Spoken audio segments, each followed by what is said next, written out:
Hello guys and welcome. So in this video I wanted to answer the question, what is GoldenEye 64?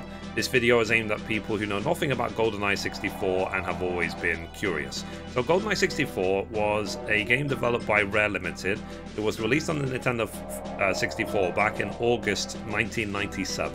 Some people regard this as the best shooter of all time, and the reason why people have that is because time has passed, the same as why there's all the hype around Final Fantasy VII Remake.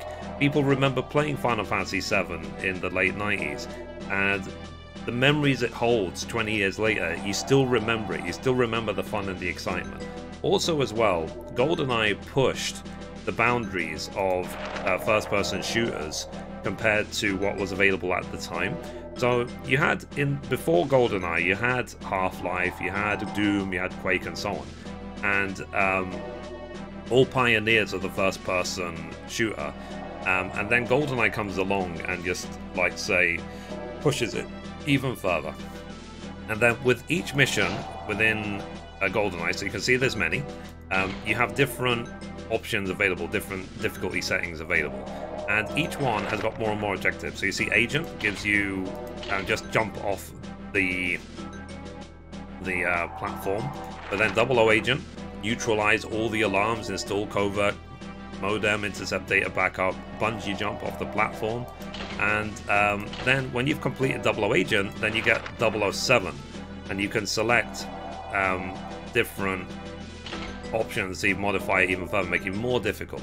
And the reason why that's important, it means that there was a lot of replayability. It wasn't just a case of just get to the end and that's it. If you really wanted to master the game, it's a case of, can you take down 00 Agent? Yes or no? Because I remember when I was in school, God, like only one of my friends was able to complete 00 Agent. Because I remember one mission in particular, I think it was Facility 00 Agent.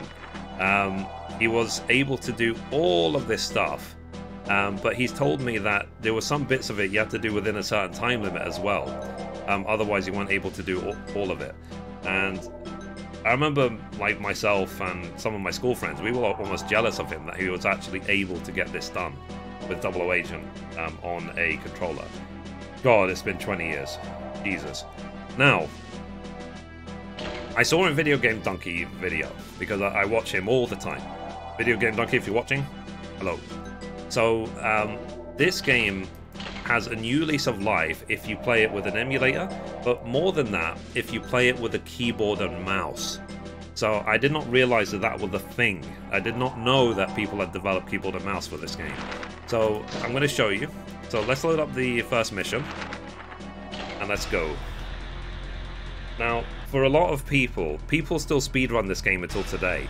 People are always trying to get bigger and better perfect strats and so on. But I just wanted to experience this game again. I really did, because I miss those days. I miss the glory days of gaming. You know, Nintendo 64, like Mario 64, Ocarina of Time, GoldenEye, like Star Fox 64 in the UK, it was called Lilac Wars. I miss all of that. Not because, because the game industry, we call this now the golden age of gaming. Like, gaming is amazing at the moment. But these games back then were the pioneers of really pushing from 2D to 3D for the first time and doing it successfully. So, there we go, with the keyboard and mouse. This game is absolutely incredible. Like, I would recommend anyone who's an old fan of this game, you have nostalgia watching this video, maybe you had feelings about the game the second you heard the trailer music again at the beginning of this video, I would recommend to check this out. I'm not going to teach you anything about how to set up emulators or anything like that, but I am going to link to you the resources that I used in order to set this up. So yeah, so as I say guys, GoldenEye 64, some argue the best shooter of all time. I would say it is one of the most important games of all time, because it really, really pushed the boundaries of what's available. You can experience it again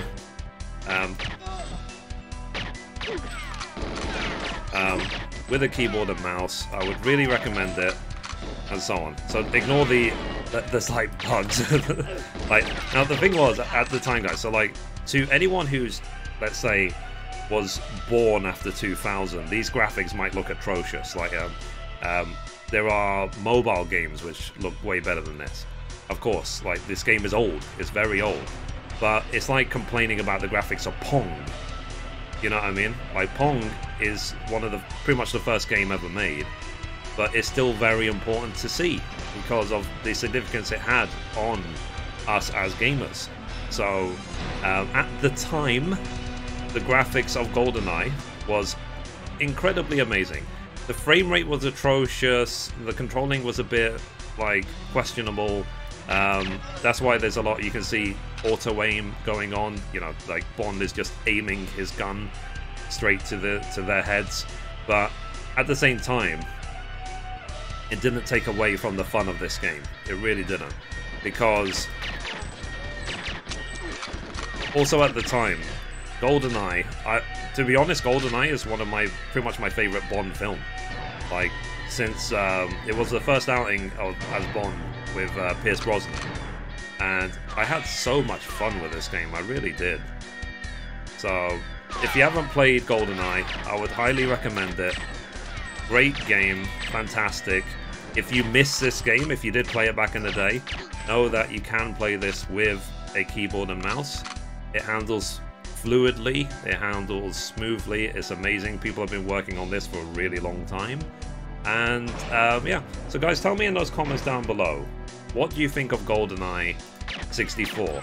Does it deserve the praise it's received? Like, do you have fond memories of this game? Are you looking forward to playing this with a keyboard and mouse if you didn't know that this was an option for you? So, like I said, guys, I don't know what to say. It's just incredible game. The music is fantastic. Everything about it is fantastic for its age. Remember, that's the key thing I need to express, and I probably need to repeat over and over again. At the time, this was incredible. So, like, boxes exploding for no reason. Yeah, God, I miss this. I really miss this. So yeah, and if you have the chance to play this again, go for it. So, and I have been meaning to do this video, this What Is video, for a long time. Like, I've even added to the What Is series list, like Mario 64 and Ocarina of Time and games like that. That's why I've already done Ocarina of Time. So, like, the Nintendo 64 really was, pretty much, in my opinion, one of the best consoles ever. It really was. And, so many games, so many generations of gamers. I hope you realize, if you haven't seen this, where gaming has come from, where it grew up from, why these games of the past set the staples for so many games in the future. Like Ocarina of Time did for role-playing games, and this game did for first-person shooters. Mario 64 did for platformers. So yeah, so Nintendo 64 really was one of the best games of all time, consoles of all time. And also as well, if during, say, a Nintendo Direct, they ever announce that they're releasing Nintendo 64 games on the Switch, oh boy, like, I will be one of the people that will go out of their mind. So I'll pull out the rest of my hair, all like 3 of them. So yeah, oh my god. This is so fun. So yeah, I don't know, guys. I just, gamer at heart, really miss this game. I miss my childhood. I think as well, that's why a lot of people go crazy when there's these big announcements of trailers and remakes and remasters and all this stuff, is because it just takes you back to the fond memories of the past. Like, I'm sure each person has got their own trials and tribulations of life. Life sucks at the best of times. But as a gamer, or you're going to remember these moments as a kid. And the gaming experience for you is what you're going to remember for all of your time, all of your life. It's gaming which is going to be the fondest memories that a typical gamer will have. And even, for example, what this was amazing with this game, you were able to plug in 4 controllers into the Nintendo 64 and do 4-player co-op. That on a couch, not online. There wasn't online back then in online gaming, not really. So 4-player co-op on the couch. It was a different time, guys. It was a different time. So yeah. So let's do this this jump. Wow. Never ever gonna forget this. Ever. And to be honest, given that they have about 4 polygons, they did pretty well to recreate Pierce Brosnan. I'll be perfectly honest about it. If you haven't seen GoldenEye, James Bond, I would highly recommend it. You had Pierce Brosnan as James Bond, you had Sean Bean as 006. Great, great Bond film. Very, very good. So, yeah. So, anyway guys, that's it for this video. I hope you liked it. I had a lot of fun making this video and all the preparation for it. So tell me in those comments down below what you think. If you liked it, be sure to give it a thumbs up. You can watch around the video over there, you can watch the latest uploads down there, or you can click down here to subscribe. Thank you guys, bye bye.